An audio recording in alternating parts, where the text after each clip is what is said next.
Okay, guys, we're back, and I was successful. In connecting with Colonel. Do we still call you Colonel? Colonel? No, you don't have to call me. You just call me Wheels. Just Wheels. Okay. Well, look, everybody out there watching, this is an honor tonight. Let me see if I can adjust this picture just a little bit. We just got Doug on here, and let me make a couple little adjustments. And yeah, so that's going to work okay. We've got with us astronaut Douglas Wheelock. This is a real, true hero, guys. This is our friend, our buddy. This is a guy we met and we talked to him like 30 times 1 month years ago. And since then, he just kind of allowed us to kind of hang around with him. And he's attended several of the Ham Fest with us. And he's going to be back with us again. And Doug, man, how you and Kelly doing? We're doing great. Thank you very much. It's just a normal evening here for us in Houston. I'm glad to be back. I spent actually a little more than a year in Russia, off and on, working with our crews that are training over there. So it's nice to be back home in the States. Great to be back in Houston as well. Well, I'll tell you, Doug, I'm just kind of speechless when we invited you again to be with us this year, and you said okay, I'll be there, and then I watch you on Twitter and all the traveling. You're somewhere every week. I don't know how you do it, and to take out the time just to come down, guys. Doug is going to fly down Friday night and leave Saturday, but he's coming down specifically to be with us there at Hamvention. So come by our booth there and talk to Doug. Many of you talked to him while you were while Doug was up in the space station here. And Doug, I was gonna try to make you feel at home here. Let's see. I had something. Oh, there we go. Now, Doug, I don't know if you knew or not. I was an astronaut 10 years ago. Yeah. I saw that. Look at those. Boy, those are some. That's quite a trio there. Yeah, isn't it though? That was 10 years ago. That was actually, we went to the moon there, and we came back. Let me put it down so I lost it here. Oh, I was going to say it looked like vintage space outfits there. Yeah, it was. And well, Doug, I got so many camera shots. There it is. My producer was looking around. There you go, Kathy. Okay. I just had to get that in there, Doug. Oh man. Hey, Doug. Now you've been down in Houston for a while, I guess, right? I've been down here now for about 20 years, actually. Oh, wow. When I first came to Houston, of course, here at the Johnson Space Center, we have NASA centers really all over the world. Yeah. But Johnson Space Center in Houston, Texas, is actually where all of our astronauts live and train, and so it's the center for human exploration of space. And so came down here to Houston originally as an engineer and a test pilot working on the space shuttle program, with big dreams and aspirations of becoming an astronaut. And so came down here in the summer of '96 and worked on the space shuttle for a couple of years, and then had a chance to interview and was selected in the class of 1998 astronaut class. So I've been training ever since. So I've been an astronaut for going on 19 years now, which is kind of scary when I think about it. Wow. How the time has gone. I still feel like a rookie, like I just gotten here, because I still have my eyes on the stars and just love the work down here. And now, but with the years, I've also become the one of the seasoned. They called me a geezer knot the other day. So one of the seasoned astronauts. But it's a lot of fun. I spend a lot of my time now. I'm hoping to fly again in the near future, back to space. But my time over the last several years has been spent training our new astronauts that have come in. In fact, in just a few weeks, at the beginning of June, somewhere around the beginning or mid-June, we're going to be selecting a new astronaut class. And so the training will begin again, the training cycle, helping them out, kind of growing and spreading their wings, as it were, just helping them to kind of understand what it's like to live and operate in space, and how to take care of their spacesuit and how to do spacewalks and things like that. So, well, Doug, you're, with 19 or 20 years, you're one of the senior people there now, right? Yes, I am. Hey. Actually, I don't know how that happened, Tom. It's just, I blinked and how time flies. It certainly flies by, especially when you're doing something you love, and so I don't know where the years have gone, but it's sure a great place to work here at NASA, and NASA's, of course, just here at Johnson Space Center is just one of our centers around the nation and around the world, and so we take particular pride in our astronaut corps, and the way the primary mission that we have is to pass the torch to the next generation. So part of that is training our new astronauts coming on board, and it's just a lot of fun. Well, Doug, the guys before you, some of them went to the moon, and now we're talking about going to Mars. Let me ask you a question, man.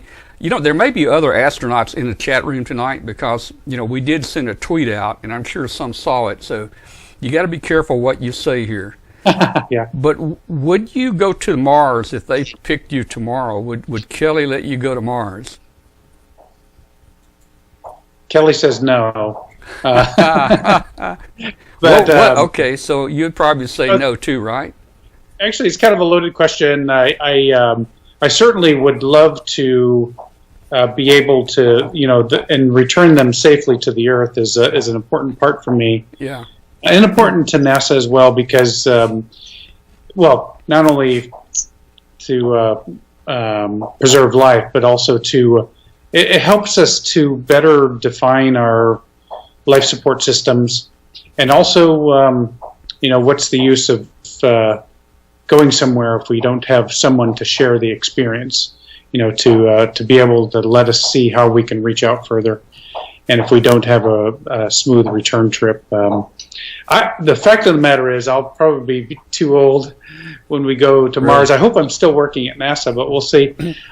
Very excited about our journey to Mars, though, and I feel very fortunate and very blessed to be sort of on the leading edge of that journey, and the beginning, sort of the advent of that, as we're building a logical progression onto Mars. Now, that'll include, we don't know how to get there yet, we can send robots there, of course. We've seen these wonderful images from the Curiosity rover and things that are on the surface of Mars.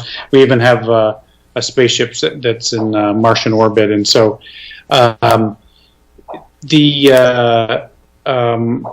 imagery we've gotten back and the data we've gotten back is just really, really wonderful. But we're trying to figure out now is how to get there, get people there, put boots on the surface of Mars, of course, and then safely return to the Earth and survive on the planet. Because the fact of the matter is, with current chemical propulsion that we have on our rockets, it'd take probably 8 or 9 months to get to Mars. And of course, by the time we get there, the planets are pretty close to being on the opposite sides of the sun. So even if you flew all the way to Mars and then did a slingshot around and came directly back to Earth, it'd take you nearly 2 years to get back.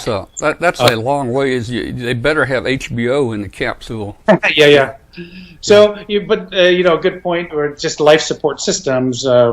Water, food, proper sleep, and nutrition, and we're going to have to figure out how to grow our own food, how to have regenerative life support systems, which is part of a huge amount of what we're doing on the space station now, is how to design systems that can regenerate our life support systems. And then, of course, we have to have some sort of exercise countermeasures, because when you get to Mars, you want to be able to stand up, right? So we have to somehow train our muscles and our bone structure, keep it healthy en route to Mars, so you can actually stand up when you get there and stand up when you come back to Earth as well.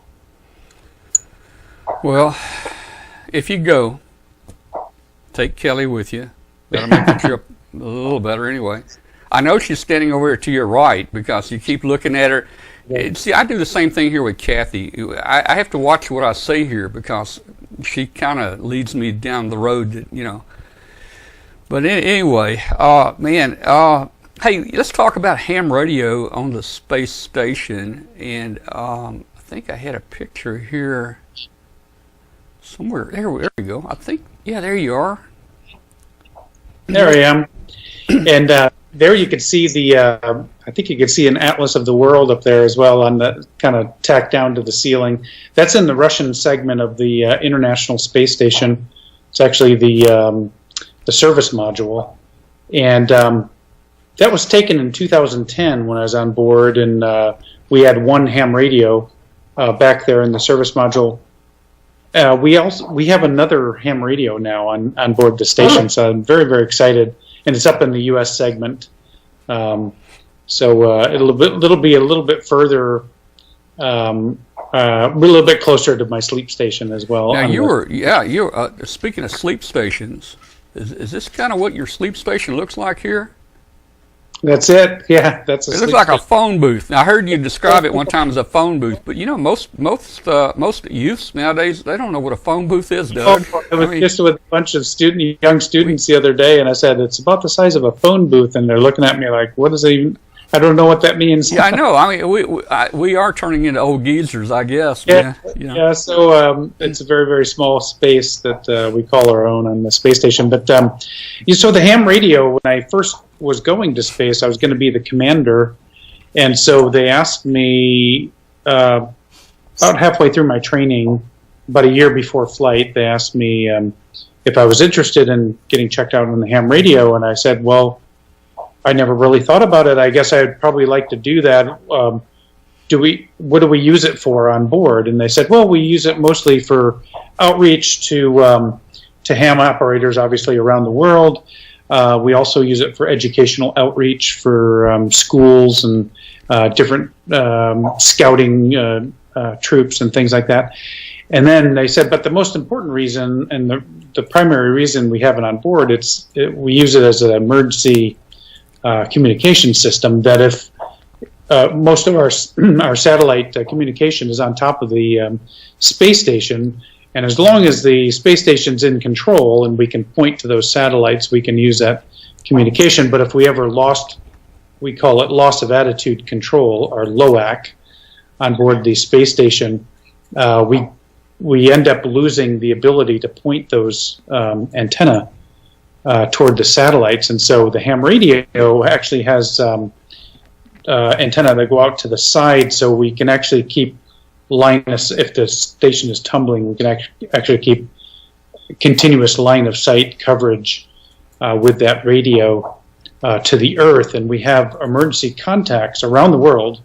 There are ham radio contacts that are our emergency contacts on different continents and things, that if we need to get in touch with Houston and all of our other radios fail, we can use the ham radio. So I thought, well, I probably better do that then, since I'm going to be the commander. And so you always want to be able to, first thing is you want to be able to communicate with those, especially the team that can help you on the ground in the case of an emergency and things. So I went ahead and went through my training and got the basic, I think it's tech license, and that's all that was required for me to get on board. And of course, the call sign on board the space station is November Alpha 1 Sierra Sierra, so NA1SS. And one night I was on board for 6 months back in 2010, and about a week into my mission, I thought I should go pick up the ham radio and just see if I can make some contacts. I didn't really know that it was going to go so viral, and of course I couldn't imagine that I'd be coming to my, I think, third or fourth Hamvention to talk about use of the ham radio. But it was so much fun and so enjoyable, because not only was it great to make contacts all around the world from the space station, which was really awesome, to be able to share that with a global public.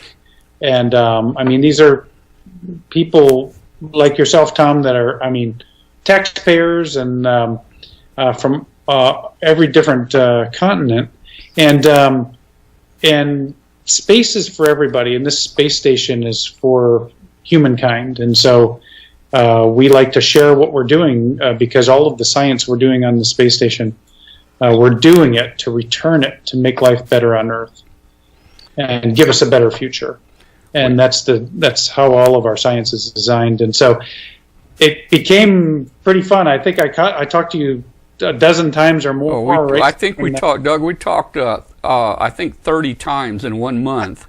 Sometimes I would get you 3 times a day, and let me tell you, I kind of felt bad about it. Doug, you know, I tried for. Let me just say this: working the space station is the ultimate prize, I think, for a ham radio operator. You really got bragging rights, you know, if you work them once, you know. But for some reason, I worked you, I think, 30 times, and in fact, I worked you 3 times driving home from work from the truck. That's how easy it was working you. But what I was going to say is, I tried for a year to work the space station for a year, and I never got anybody, man. Never could make contact. And then you came along and you just wore the radio out. let me just make a quick announcement here for our listeners out there on international shortwave station WBCQ. You're listening to astronaut Douglas Wheelock, NASA astronaut, is with us tonight, and we're talking about some of the ham radio experiences in space, and also we're going to be talking about Doug joining us at Hamfest here in just about a week. So yeah, hey Doug, you wore it out. Now let me say one thing, man. You're an astronaut, and I mean, you got to have great skills. You got to have great skills to do the things you do. But I want to tell you, the first couple of days, it was like, I don't know how to describe it on that radio. One time you were on reverse channels, you had it on reverse, but I will still talk to you. I figured it out, and I went reverse and I talked to you. But man, you got that thing down pat, and I knew when you were coming, and you were always there. Well, we have a great training team at Johnson Space Center as well. Ken Ransom is our trainer there, and he's the one that trained me on the ham radio. And there's a YouTube I put out there. You should look it up. If just in a search engine, just write in Doug Wheelock ham radio on the space station. I put together some YouTubes to show how difficult it is, or how challenging it is to make a contact. But what I found out right away, I just was coming over the western part of the U.S., and we had a pretty good sweep down through the U.S., and I made the call, hey, this is NA-1SS, the International Space Station, and I had this alphanumeric soup coming at me. I could hear, Bravo and 1 and 5 and California and all this different bits of information coming in where I couldn't clearly hear any call signs at all, and I think the full call sign, and so I was just sort of like locked up as a new technician, essentially licensed on the ham radio. I didn't know what to do, so I immediately went to my crew quarters and I sent an email to Ken Ransom, and I said, "Hey Ken, I think I just opened Pandora's box here from the space station." I said, I don't know how to. I can't quite hear a full call sign, so. And he that's when he gave me the tips to just pick out something that you hear and repeat that back and say, I heard, Bravo Charlie, and I didn't catch the rest of it out of California or whatever, go ahead. And what I found very early on, the ham radio community is very cordial in their art form, where they yield to the person that was making the call, and so understanding that they'll get their shot next, and so it worked out pretty good that way, and you'll see that on the YouTube that I produced as well. So. Hey, if anything at all can scare an astronaut, it's making a call. It's making a call on 2 meters there and having 1,000 people come back at you. That's right. I think I was less terrified sitting on top of a loaded rocket. Yeah. Oh man. So, but it was really a lot of fun. In fact, I have so many great memories of that year, and I remember one contact in Portugal, in Lisbon, Portugal. My friend there, and I met him early on. I was there from June and landed at the end of November. Came back to Earth, and he told me early on that his Fabio is his name, and he's in Lisbon, Portugal. He may be listening now, but it was Fabio's birthday. He said, "It's my birthday." It was sometime in August. It seems like it was August. I got it written down actually on my kneeboard, but he told me the date. I said, I gotta remember to call Fabio if we have a pass over Lisbon, Portugal on his birthday. And so I wrote it down, and it came time for his birthday, and I told my crewmates, I said, hey, I want to call this guy, and we have a perfect pass right over Lisbon. I want to call him and just wish him a happy birthday. Would you guys do that with me? And of course they were happy to do that. And so I made the call, and Fabio answered, and I sang happy birthday to him. And in fact, my Russian crew members sang happy birthday in Russian as well to him, and he was very grateful, and it was really a nice contact. It was just a few hours later, I got an email, and it said, hey, we have to be careful. You're not allowed to broadcast music over the ham radio. And I said, well, I didn't broadcast music. And they said, well, technically you sang happy birthday, which could be considered by some to be broadcasting music. And I think I'm actually quite flattered that you considered my rendition of happy birthday music, So what are they going to do, Doug? They're going to come up here and get you? Are they going to make me come home? In fact, I'm not sure. I mean, I know you. I'm not sure there's any rules that are laws when you're in space, to tell you the truth. I don't know. So I of course told Ken that I was sorry. Oh, I'm sorry. I didn't intend to do that. I just wanted to wish this guy a happy birthday. So it was kind of funny. We just had a lot of fun. I made a lot of contacts with schools and scouting troops. I actually called a climbing group that was climbing Mount Rainier in Washington. I contacted them on the ham radio while they were near the summit. That was awesome, and just a tremendous number of contacts around the world, and so now I've got the hang of it. And after all my training with you, Tom, at the Ham Fest. When I go back again, especially if I go back for a long-duration mission, we're going to try to set the record for the number of contacts from the International Space Station. All right. And I have on video where you promised, I don't think anybody from NASA is watching tonight, but where you promised that we will have a Tuesday night show live from the space station. Well, I could time my ham radio contact with you on a Tuesday night. That's certainly doable. I'm not sure, though. That would be 0100 Zulu or maybe 0200. Do they allow you to get up, or do they make you sleep during that time? Well, the good news is that picture you showed earlier of me on the ham radio in the Russian segment, that's actually right outside, or right next to the sleep stations for my Russian crewmates. And so I felt bad. I usually would come down. If they were asleep, I wouldn't get on the radio, but I would come down usually after work hours for us. And so GMT would be in the evening, GMT, probably early evening in the States. And so I would ask them, I said, hey, would you guys mind? Because it was sort of like being in their living room, using the radio. So, but now we have we have a second ham radio that's on board that's forward in the space station. It's actually far enough away from the U.S. Crew member sleep stations where it wouldn't be a bother to someone at night. So it should open up the capability to make additional contacts. So. Cool. So do you recognize where I am right now? Is this something that you? Yes, that looks like the International Space Station. Let's see. That looks like that's the Russian segment there. Is it? You can see that over your left shoulder, Tom, is the those blue and red cans. Those are cans of food. So that's a pantry back there over your left shoulder. Oh, right there. There you go.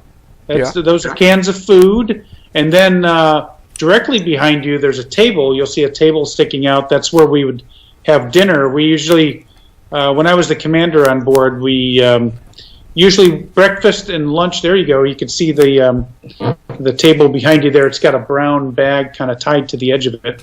That's our dinner table if we're eating in Moscow. So Doug, do they send any Coca-Colas or anything up like that, or do you have to just drink water? I mean, that'd be terrible. I drank a lot of water. We do have mixed beverages where it's just powder and you add water, and you can dilute the powder that's in there. And we have fruit drinks or coffee, tea, things like that you can just add water to and kind of mix it up, and fruit juice, things like that. I found the fruit juices to be a little bit too sweet, too much sugar in them for me, so I just drank a lot of water. I drink a lot of water anyway, and it's my favorite drink, that and coffee. So coffee-flavored water and water, I guess. So those are my favorite drinks, and so we would drink a lot of water. I would drink a lot of water in space. And we also have regenerative life support systems on board. So we have a joke on board the space station that yesterday's coffee is tomorrow's coffee. Yeah. Oh, man.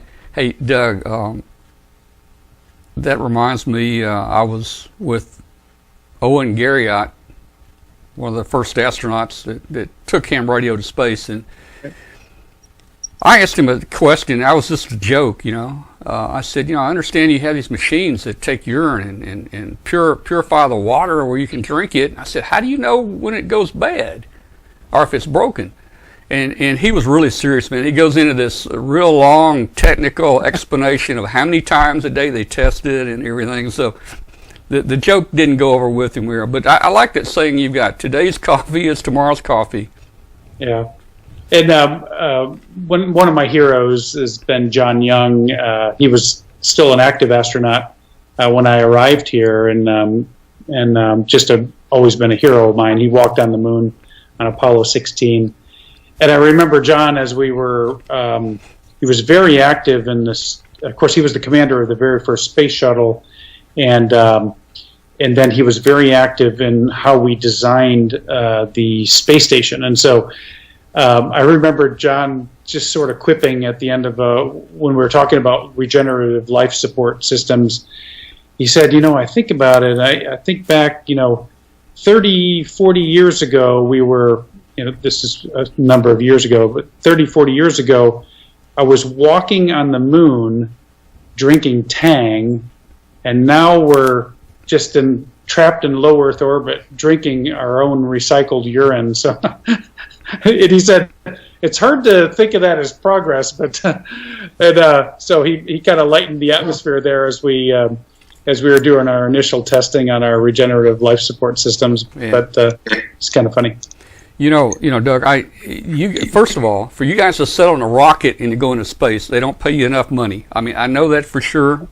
I don't know what we can do to fix that, but I was researching a little bit, and I was looking back at some of the early Apollo, and back then in the 60s, an astronaut's salary was $17,000 a year, and they couldn't even get insurance for the trip.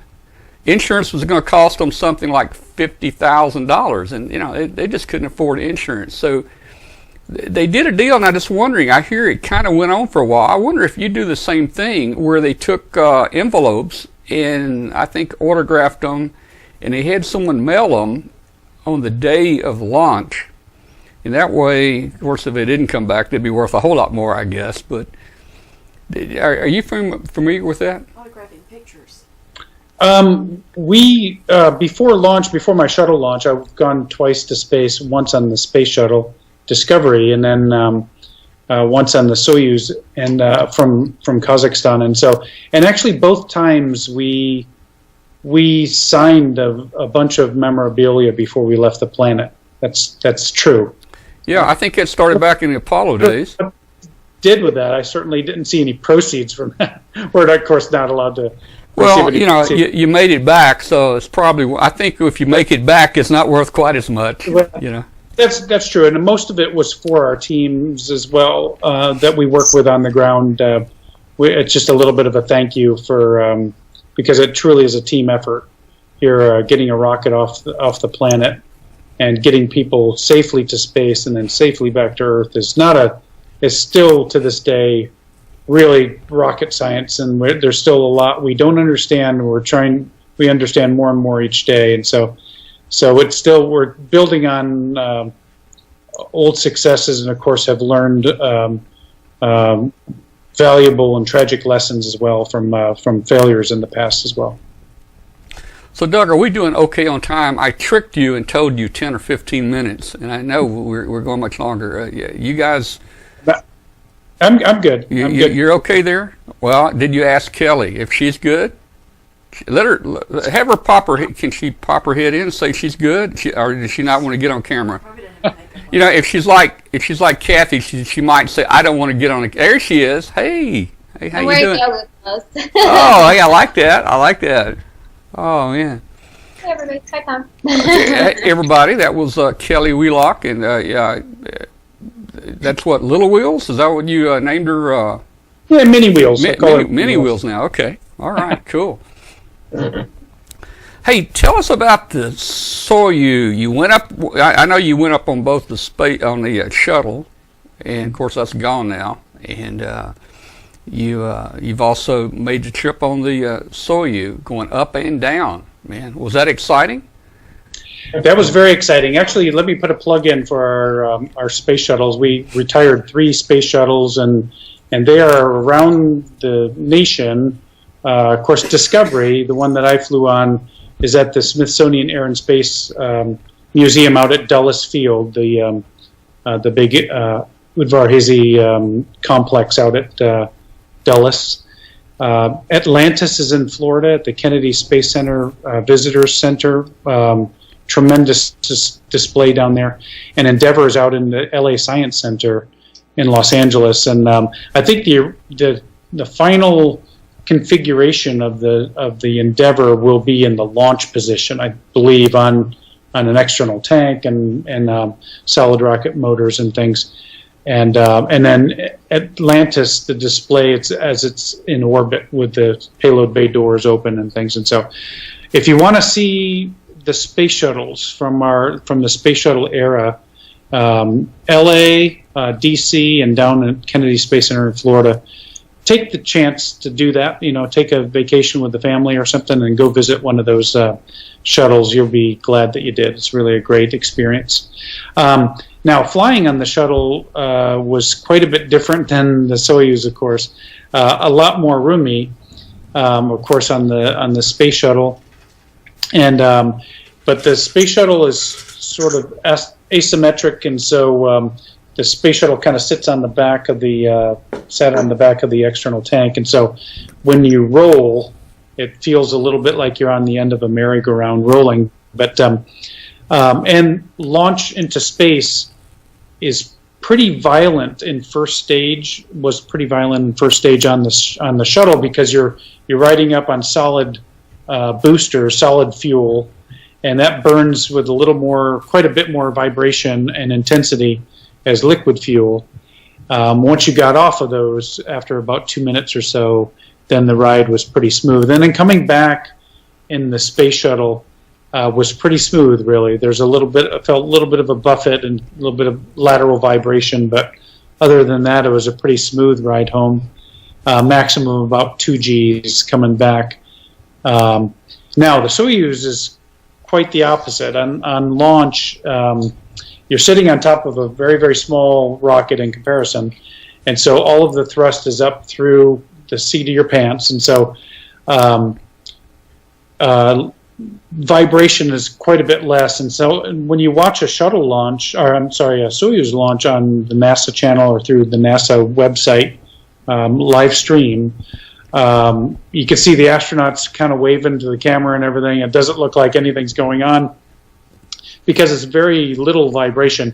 You're pressed back in your seat pretty good, so you have a pretty good G-force kick going uphill, about up to 3 Gs going uphill.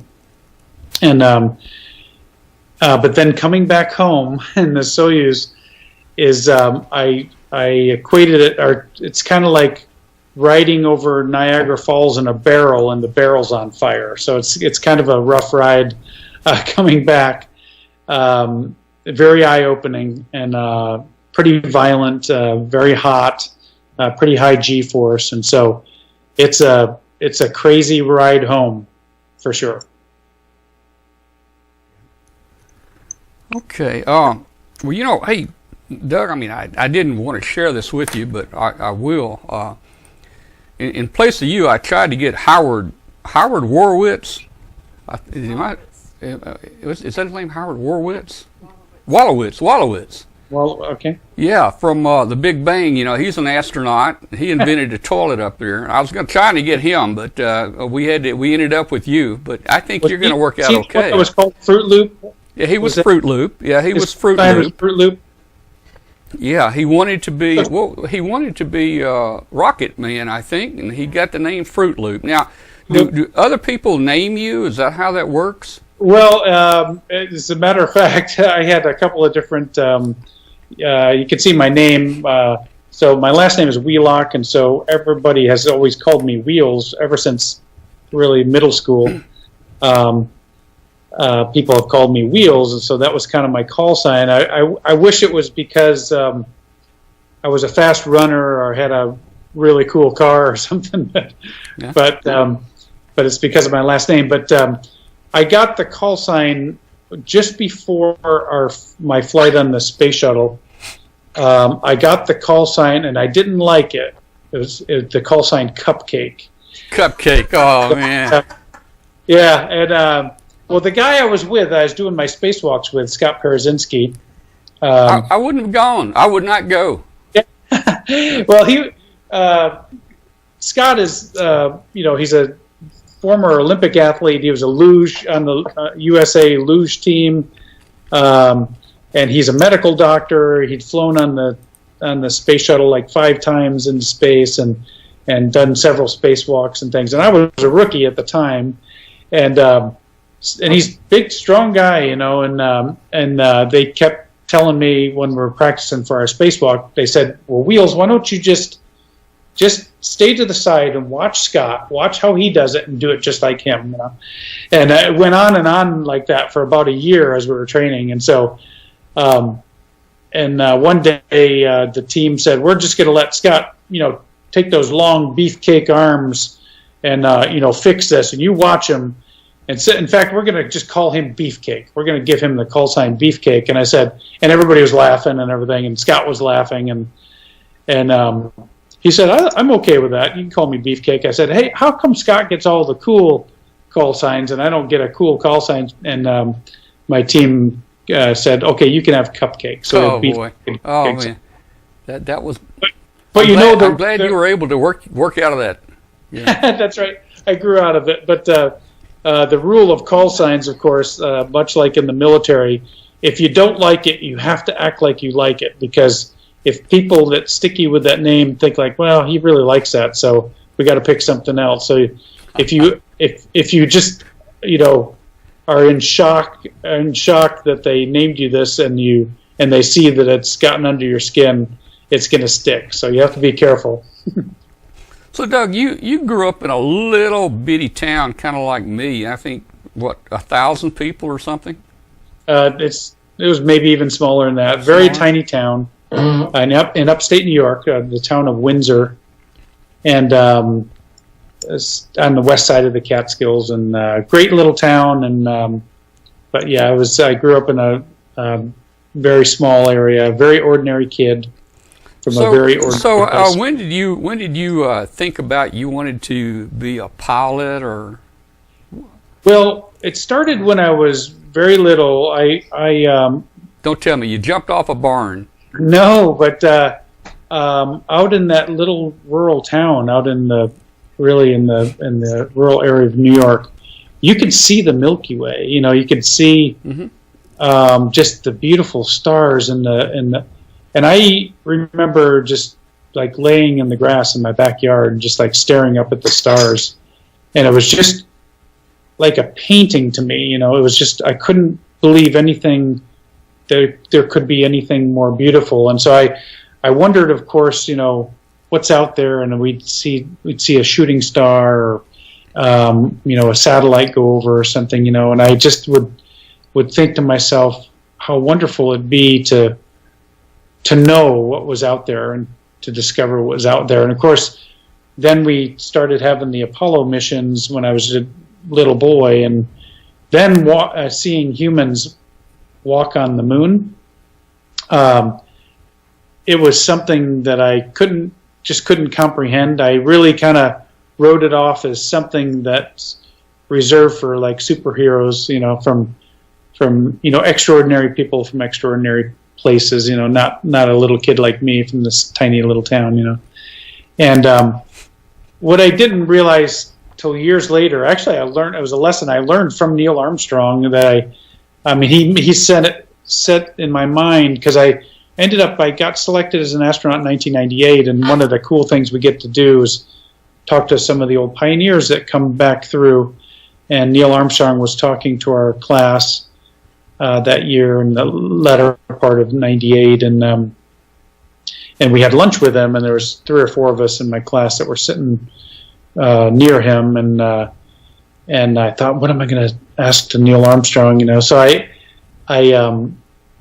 asked him, you know, when he was standing on the surface of the moon, did he have a moment where he could really kind of soak in how much, what a profound step this was for humanity? And he said, you know, the only thing that really ran through my mind, other than my tasks at hand, were how does a ordinary kid from Wapakoneta, Ohio, end up standing on the moon, you know? He said, I was from an ordinary place, just an ordinary kid. And I thought to myself, I was like, wait a second, that's my story too, you know? And it was then I had come all this way in life to finally realize that all of us are just ordinary kids from ordinary places, you know?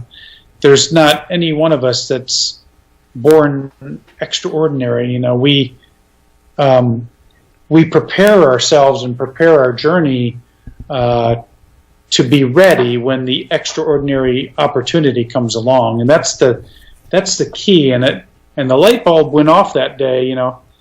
And in my mind, I'm thinking like, man, that's so true. Why didn't I ever see that before?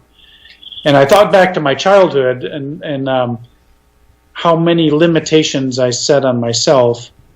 And still to this day, we have children all over this globe, in every little school, in every ordinary place, that they don't see themselves experiencing these extraordinary things, parts of human existence. And so that's my goal now, is to make sure students of all ages understand that we're all just ordinary kids. And so if there's something that you desire or want for your life, whatever it is, that to prepare yourself, study, get around people that have that same passion, and prepare your life to meet up with an extraordinary opportunity. So when that opportunity comes along, you're ready and you're prepared and you've taken the steps to prepare your life. So that was a very long answer to your very short question.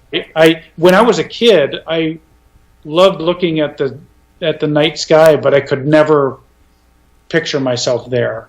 And so it was a process for me, a process of discovering about myself that hard work and studying hard and applying myself and picking an area of passion that I had for my life, that it was, it was all part of the journey. I know you do an outstanding job trying to talk to youth and help them to dream big. And I have so many pictures here, but here's one here. This little guy here. That day he fell asleep in front of our booth, and he slept for an hour and a half waiting for you. And we put him at the first of the line. I don't know if you remember or not, but I think he was just really happy to see you there. And that's awesome. I know you do other things. You were here last year and went to St. Jude Hospital and saw the kids at the St. Jude Research Center, and that was a great thing that you did there. Every time you're with us at one of the Hamfest, there are lines and lines. Here's this line just about went out the door right here. There's a couple of the Memphis guys. Somehow they worked their way up in the line there. And I don't know how you do it, but let me say, Doug, he is probably the friendliest person I've ever known, and he will sit there and talk to you, anything you want to know, and he will sign, he will take pictures with you and sign autographs all day long, man. Does your hand not get tired doing that, or as an astronaut, are you used to that? I'm kind of getting used to it now, so I'll usually stay, especially if there are kids there. I stay till I run out of pictures or run out of things to sign. So it's actually the most enjoyable part of my work. I just because I understand now that my purpose now is to train others coming behind me. I had the good fortune of experiencing this, the joys and the frustrations and the fears of space flight and trying to advance science. And so now I try to get around people that are seeking to find their own way and their own passion in life, and encourage young students and students of all ages really to pursue the things they love to do. Hey, let's talk about fear for just a second, Doug. If you went out and got on that rocket again tomorrow, would you have any fear?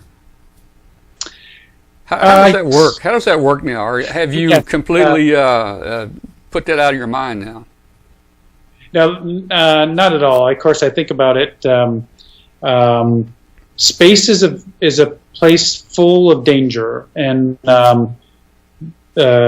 every day becomes, some days more than others, become an exercise in the management of your own fears and how to capitalize on your training and on the teamwork that's instilled in you, ways to overcome those fears. And so, it reminds me of another quote from John Young, just before he was getting ready to climb aboard the very first Space Shuttle Columbia.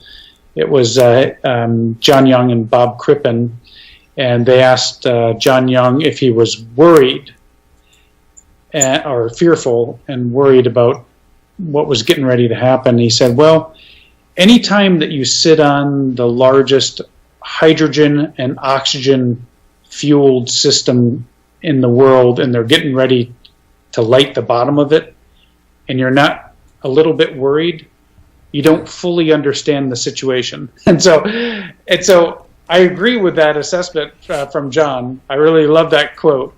But if you're not in a position where you're managing your own concerns and fears, then you don't fully understand the situation. And the way that you manage that fear is where the magic of the training here at NASA does for us. Some of it's through repetition. Obviously, all of it is through teamwork and drilling into you the importance of teamwork. drawing off all members of the team, and you don't exhaust any. You just don't give up until you exhausted all of your options, and then you look for more options, and so just perseverance and depending on your teamwork, and being there when the team calls on you, being ready to save the day, is all part of our training at NASA. So, to answer your question directly, Tom, yes, every time when I sit on top of that rocket, I am full of fear that's managed through intensive training, trust in the team, and just the ability to manage the fear at hand with what you know and what you've been trained to do. Well, I would think just about anything you do. I mean, it's a very hostile environment you're in there, and I'm thinking about even a spacewalk. You've done a number of very long spacewalks and EVAs, and there's so much stuff floating around up here. I mean, space junk. I mean, when you look at what's being tracked here by NASA or whoever tracks it, you're amazed at how a ship can go through that without getting hit. And what about your spacesuit if you're outside? I mean, aren't there little small particles, that can penetrate that suit? Yes, absolutely. And there are all kinds of dangers outside the spaceship. And the thing about space is that you have to put control measures in place in your mind, and the most important skill set you can have is a problem-solving mindset. So, and you can get that through training, you can get that through repetition, and it's certainly something that's drilled into us to have a problem-solving mindset while you're in space. The other important skill set to have is the ability to stay in the present, to understand what's happened in the past and learn from it, what happened 5 minutes ago or 30 seconds ago.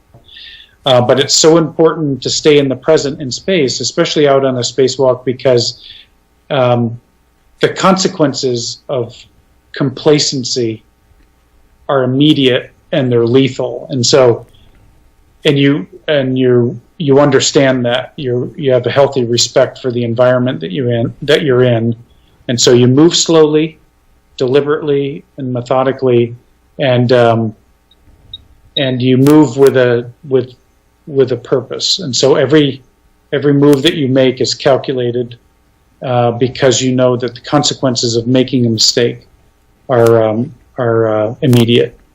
Well, so, I know NASA prepares you with certain training. For instance, didn't they zip you up in a bag one time? I mean, tell us about that. The astronaut interview process. This is interview. Right. This is back before I was even selected as an astronaut. It was like a claustrophobia kind of testing. Yeah. And it was very interesting. Got zipped in a bag. Yeah. And, so if you can't pass zipped in a bag, you don't make it in, do you? Yeah, I was thinking to myself, I was like, I said, I don't think I'm claustrophobic, but I've never been zipped in a bag before. So I hope this goes well. Yeah. And so it went okay for me. It was a interesting test, but certainly one that's probably necessary. And I asked the team afterwards, the evaluation team, I said, how do you, what happens if someone's claustrophobic? I said, because I have to say that before I went in, I was like, I've never been zipped in a bag before. So it is a little bit worrisome, Yeah. But they said, no, we normally know if someone's not going to make it, we know within the first few seconds if it's going to go badly, So. Well, I personally had a role in helping NASA prepare you guys. When I went in the Air Force, in basic training, they took us out of basic training to some hospital there for like 3 days, and they did experiments on us for the astronaut program. You know, they either select the saliva in your mouth or take blood or whatever. I mean, and that's what they told us. This was for training and to help understand things for, some of the NASA missions. So hopefully I helped you there. We have stood on the shoulders of giants. Thank you so much, Tom. Yeah. Hey, let's get to ham radio again just real quick. A lot of the satellites we talk through are CubeSats, and they're not much bigger than a softball. They're little square CubeSats, and there's a number of them up in low orbit. And I think I don't know if they are put up there from the shuttle's not around anymore, so obviously I think the space station might have a way to eject those. Yes, I think they're spring loaded or something, right? That's right. We have a little launcher that we launch those CubeSats out. We have an airlock in the Japanese experiment module, the GEM. We have an airlock that is used for equipment, and we open the door and put the satellites inside the CubeSats, and then close the door, bring it to vacuum, and we can open up an outside door and deploy those. Kind of like a torpedo tube. We have threatened to use the torpedo tube on each other when I was on the space station. Yeah. Oh man. It kind of looks like that actually. I'm not a Navy man myself, but we would kid that it was just about big enough to put a person in there and launch them out the torpedo. Is it that big, huh? Oh wow. It's pretty big. It's pretty big airlock, yeah. Well, let's see. I thought I had a different picture. Last year you brought some food, and I hope you bring it again if you have it. We'd like to see some of the food you eat. Okay. I could do that. Bring that up, and I'm sure that'd be something cool. Let's see.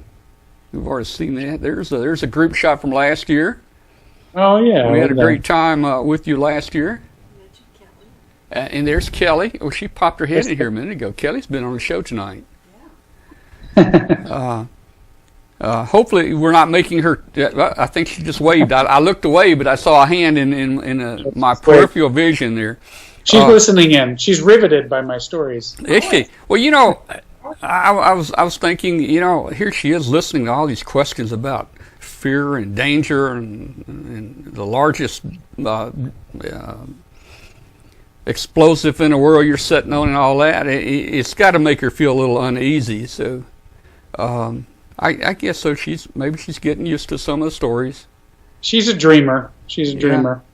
I know that what she's thinking though. She said, okay, because I'm having a little issue with our kitchen faucet, and she's saying like, you could fix the space station. Why don't you fix the faucet? Let me tell you, Kelly, sometimes a faucet's not that easy to fix. That's right. The space station. Yeah. So, anyway, we just call a plumber for that. Let me tell you, that's the best way. If Doug takes that faucet apart, you may not have water for a couple days. Yeah. I did fix the potty on the space station. That was I got to be good at fixing the potty. I heard that you repaired the toilet, and that's right. What do you have to do? That's right. I remember I was up with two just brilliant women astronauts, Shannon and Tracy, and just great scientists and PhDs and science and things. And here I was. I have a master's degree in engineering, and I'm a test pilot, so science wasn't really my forte. So I was kind of nervous when I was working with the scientists on the ground, and I just didn't want to mess up their experiment, So and I remember one day Shannon came to me and she said, "Hey, the potty's broken." And I'm thinking like, well, we have a procedure, we can fix it. She said, "If you fix the potty, I'll do all your science." That was a good deal, right?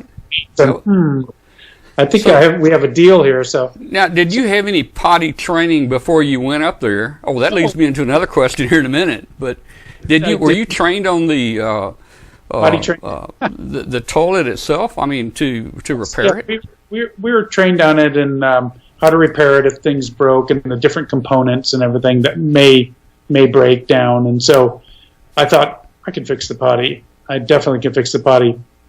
Now, okay. So she took my science, yeah. and it took me about an hour. I did the kind of the dumpster dive behind the panel and got the thing fixed, and about an hour later the potty was working, and I reported to my crew that the potty's working. I found out that day, Tom, if you're on a spaceship and you can fix the potty, you're like king of the universe. You're the main guy, right? Yeah.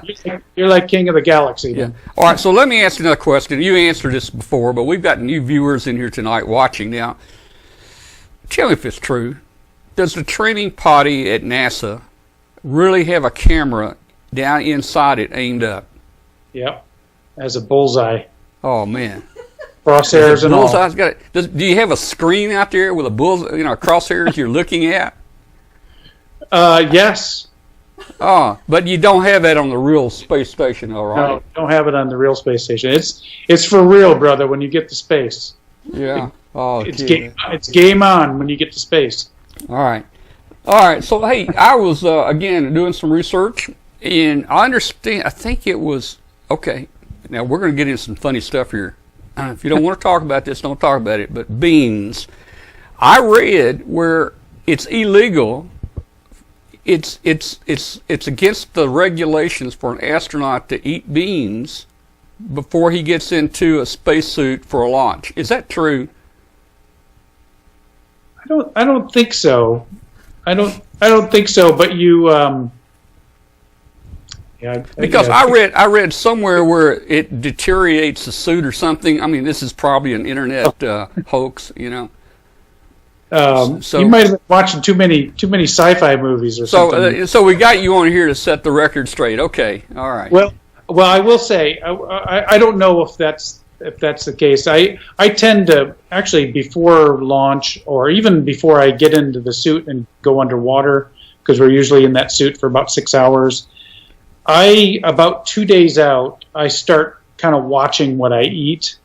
I try not to eat things that are very spicy, anticipating that I don't want any like GI problems when I'm locked in that suit. So, so that's good advice, So I don't think I would eat beans for that reason, but so it's probably great advice. But I think all astronauts kind of watch their diet within a couple of days of launching and or being locked in the suit for several hours.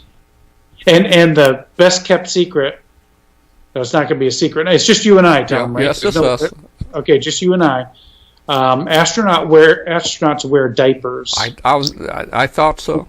When they're inside their spacesuit. When they're out on a spacewalk as well. So, in fact, we have a spacewalk coming up this Friday, May 12th. There's a spacewalk. If you watch, it'll be Peggy Whitson, who is the current commander of the space station. And actually just surpassed the record for the most cumulative number of days in space by a U.S. astronaut. I think something like 500 and something days, right? Yes. And when she comes back, she'll have over 660 days in space. And she's going outside on Friday with a good friend of mine, Jack Fisher, Two Fish. You'll see he's on the space station. It's his first flight, and it'll be his first spacewalk. So if you're around on Friday, I think it's around 07 o'clock in the morning Eastern Central Time, and you have access to NASA streaming TV from NASA TV. Take a look at that spacewalk. Okay, we'll tune in and watch it. And you'll say like, I bet Peggy and Jack have a diaper on. Yeah. And you'll be right. Well, if the suit looks a little baggy back there, we can tell, right? Doug, you're talking about your diet and everything. Of course, I think your 6-month tour up there, you ate that really, I'll call it bland food. I don't know another word for it. I think it tastes like plastic, I've heard. But yes. When you came down, after we first met, when you came down, probably a lot of people watching don't know the story. I sent you Memphis barbecue for your first real meal when you got back to Houston, and I was real worried about that because typically barbecue is a little greasy, and it's got barbecue sauce and all that on it. And if you hadn't eaten in real food for 6 months, I didn't know how that was going to go over. And I had to pace myself, which I'm so grateful that you sent that, Tom. It was such a nice surprise when I got back to Houston and got into. We have a little quarantine crew quarters where they put us for observation for a couple of days after we get back to Earth, and there I had that Memphis barbecue waiting for me there, and it was awesome. I have to say though, I had to pace myself a little bit because it was like super, super tasty, and my taste buds were kind of running on high gear, so I had to kind of pace myself a little bit. Well, I guess it's after that long, it's a really a different experience coming back. You have to experience everything. Oxygen. I mean, I guess oxygen smells different, right? Yeah. So, the most amazing thing to me was the smell, the things that you miss that are just completely absent in space. Things that you hear. You think about things that you hear outside. You can hear the wind, blowing through the trees. You can smell grass. You can smell the dirt, the earth. If you plant flowers, like to plant flowers and things, especially in the spring, with all the flowers and everything, birds singing, all these things. They're all absent in space. And the space station smells like a laboratory. There's a lot of operating equipment there. There's fans turning to circulate the air. It's all very kind of sterile smelling, and the food tastes pretty bland. And so when we got back to Earth, I landed in that Soyuz capsule. When they opened that hatch, it was actually Thanksgiving Day in 2010. And so we were in Kazakhstan, and there was just a light cover of snow, and we dug up a big chunk of earth when we hit, and of course the grass of the Kazakh steppe and everything. And when they opened that hatch, the smell of the earth was like intoxicating. It was like, whew, it's like your eyes rolling back in your head. It smelled so sweet, the dirt and the water and the grass and everything. I couldn't believe how super sensitive my smell, a sense of smell and hearing was to the sights and smells and sounds of the earth. It was really amazing, and that's what I figured out. That's what I craved the most, was just like the smell of the earth, Well, Doug, we have taken way too much of your time, and I'm sure Kelly has things for you to work on there that you're going to have to work on. You're going to have to fix that faucet down. I'd just like to just say again to everybody listening on International Shortwave Radio, we're talking to astronaut Doug Wheelock. And Doug is going to be with us as our co-host, our webcast co-host. He's our guest and co-host at the Dayton Hamvention. And he's going to be with us Saturday. That's the 20th, I think. Mm-hmm. And I think most of the arrangements were completed today. Doug, I really appreciate you coming down, being with us. I know you travel all the time. You're a very busy guy, and our hobby is probably very low on your priority list, but although you've made it for this, I guess it'll be your 5th year you've been with us, and we really, really appreciate that. And I tell you, it takes something, guys, for a guy to jump on a plane, fly down, come to the show for 6 hours, and then go back and get on a plane and go back to Houston. That's what Doug's going to be doing. So he's coming in just for the show. Come by the booth. I'd love to meet you if you're going to be there, and looking forward. I'm really excited to see the new venue, Tom, and it's always been a great experience just meeting people from all over, and I end up meeting a lot of people that I talk to from space, which is really great, kind of closing that loop, and I feel like I've it's of course, a deep friendship with Tom and Kathy and some of my folks that I've made contact with on the ham radio are some of my dear friends now, and I just really appreciate the hobby and the love of that art form, because it really is an art and a science to ham radio, and I'm excited to join you in Dayton. All right. Well, we'll be seeing you Friday night for dinner. If you make it, maybe you won't get bumped on your flight. Oh, I hope I don't get bumped. That'd be bad. Hey, now don't let them drag you down the aisle, okay? Yeah. You know, don't let them do that. I'll keep quiet about that. Yeah. Okay. Yeah. I guess you better. You kind of have to watch what you say. I understand it. You hadn't told any secrets tonight, I don't think. So No. Thanks again, Doug, very much for being with us, and Kelly, thank you for allowing us to have this time.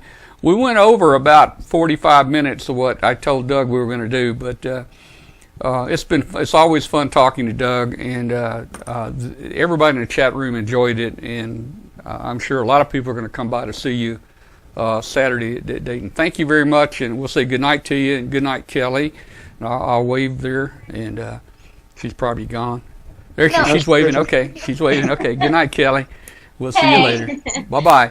And Doug, I'll see you soon, man. Call me if anything changes or you need me to do anything, okay? Okay, thank you so much, Tom. It's great joining everybody on the air, and looking forward to seeing you in Dayton.